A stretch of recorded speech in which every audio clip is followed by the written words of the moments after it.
untuk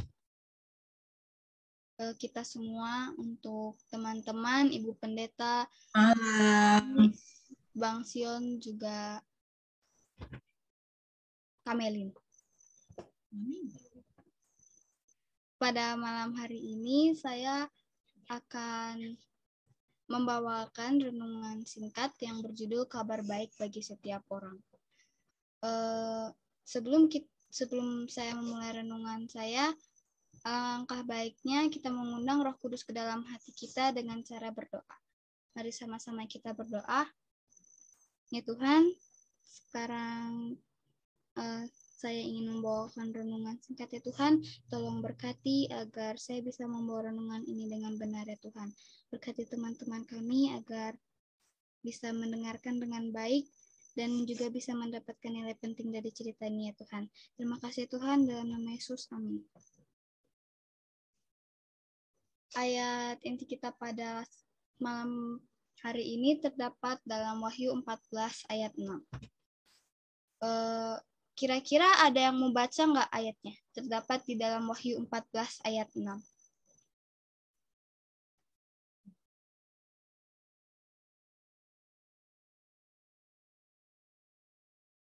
Mungkin Langit mau baca Wahyu 14 ayat 6.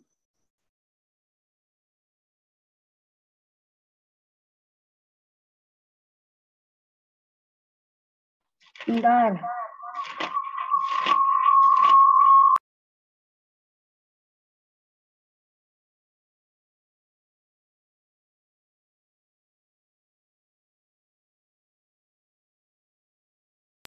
Wahyu 14 ayat 6.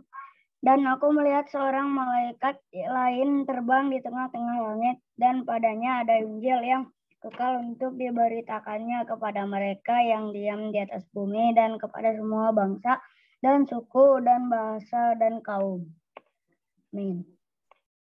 Baiklah, terima kasih Langit sudah bantu bacakan ayat kita pada malam hari ini. Di sini cerita saya menceritakan tentang dua anak perempuan yang berteman yang bernama Zarita dan juga Aiko. Mereka ini selalu bermain bersama. Tetapi suatu hari, mungkin karena mereka sudah kehabisan permainan, jadi mereka bingung mereka mau main apa lagi. Akhirnya, karena mereka bingung, mereka bosen. Aduh, kita udah nggak ada permainan lagi. Sebelumnya saya mau tanya, teman-teman di sini ada yang pernah bosen nggak? Sering. Kalau misalnya Langit bosen, Langit ngapain sih? Tidur. Nah, kalau Zarita dan Aiko, karena mereka merasa bosen, Zarita bilang ke Aiko, ayo kita jalan-jalan ke taman supaya mereka ini nggak bosen. Akhirnya Aiko setuju, baru mereka pergi ke taman bareng-bareng. Pas mereka sampai di taman, mereka tuh kaget. Mereka lihat di taman itu kosong, hampir gak ada orang. Hanya ada 3 anak laki-laki dan mereka berdua. Mereka melihat 3 anak laki-laki ini hanya ngumpulin batu terus ditaruh di seluncuran di dekat mereka. Zarita yang bingung sama apa yang anak laki-laki itu buat, dia tanya, kalian lagi ngapain? Tapi bukannya dijawab sama 3 anak laki-laki itu, anak laki-laki itu malah lemparin Zarita sama Aiko itu batu yang mereka ambil tadi dari atas seluncuran. Zarita sebenarnya takut, tapi dia diam-diam minta hikmat dari Tuhan supaya dia berani. Untuk beberapa alasan, bukannya lari, Zarita tuh malah tanya, siapa namamu? Terus anak laki-laki ini bingung, 3 anak laki-laki ini bingung. Terus dia tanya kepada Zarita sama Aiko, kalian gak takut sama kita?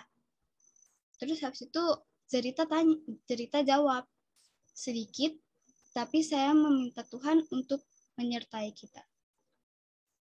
Terus anak laki-laki ini makin bingung. Akhirnya mereka jatuhin batu-batu mereka, baru mereka turun dari perosotan. Waktu mereka turun dari perosotan, Tiba-tiba Zarita ini dengar ada suara yang bisikin ke Zarita. Ceritakan kepada mereka tentang Tuhan. Mereka akan mendengarkan. Zarita nih agak kaget, baru dia tuh lihat sekeliling. Dia lihat, ternyata Aiko juga lagi kayak nyari-nyari orang. Terus akhirnya waktu mereka lagi sibuk nyari-nyari orang, 3 anak-anak itu nyampe.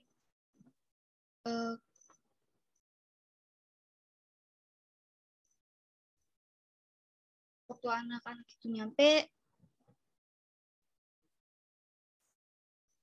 mereka ini datengin Zarita sama Aiko. Mereka kasih tahu nama mereka, baru habis itu kedua anak perempuan itu, Zarita dan Aiko, memberitahu mereka tentang Yesus. Dan benar aja, ternyata anak-anak itu mendengarkan cerita tentang Yesus. Akhirnya salah satu dari anak laki-laki itu bilang ke anak perempuan itu untuk berdoa dari salah satu mereka, Zarita dan Aiko. Akhirnya Zarita sama Aiko bilang, oh boleh. Akhirnya Zarita dan Aiko mendoakan 3 anak laki-laki ini untuk meminta pengampunan dari Yesus.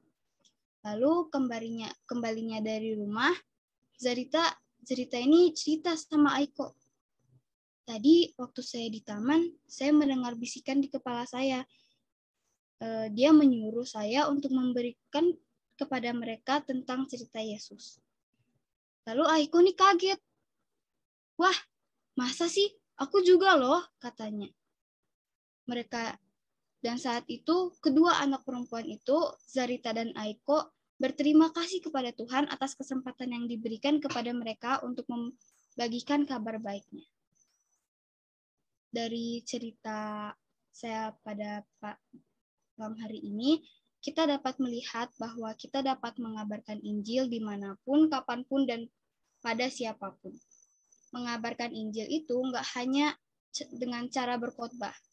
Kita dapat mengabarkan Injil bisa juga dengan cara tidak membalas kejahatan dengan kejahatan, juga dengan berkelakuan baik dan berbicara santai tentang Tuhan Yesus kepada teman-teman. Beberapa hal yang harus kita pikirkan adalah bagaimana caranya kita dapat mengabarkan Injil hanya dengan 1 kalimat, dan kira-kira menurut teman-teman, Injil itu menyenangkan gak sih? Mengabarkan Injil itu menyenangkan gak sih? Kalau iya, puji Tuhan. Kalau misalnya enggak, gimana ya caranya supaya kita dapat mengabarkan Injil dengan cara yang menyenangkan? Ide doa kita pada malam hari ini adalah, mintalah Tuhan untuk menunjukkan kepadamu apa arti Injil yang sebenarnya dalam hidupmu sendiri. Berdoalah agar engkau siap untuk membagikan Injil kepada siapapun, kapanpun waktunya tepat. Apakah ada pertanyaan atau tambahan?